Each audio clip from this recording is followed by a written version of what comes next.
নবী ডাক দিয়ে বলে, চাচা আমারে মারবেন না। একটু আগে আমি হামজারে বলতেছি, একটু আগে আবু জাহেল চাচা আমাকে মারছে, আমার শরীর রক্তাক্ত হয়ে গেছে।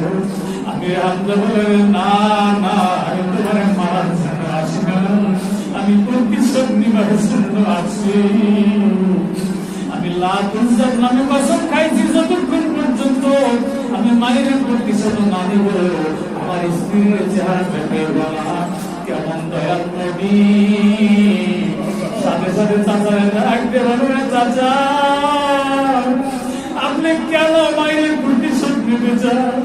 আমার নবী বলা মাত্র আমি হামজা বলে, তোমার চেয়ে ভালো মানুষ এই মক্কায় দ্বিতীয় আর আছে আছে আছে তোমার কেন ভালো, আমি প্রতিশোধ নেব তোমার খুশি করার জন্য। আমার নবী ডাকতে চাচা রে, আপনার মায়ের বদলে মায়েরা প্রতিশোধ নেবেন, তাতে যত না খুশি হলো তার যে কোটি কোটি গুণ বেশি খুশি হলো যদি আপনি একবার দয়া করে আমার সাথে করেন। আল্লাহ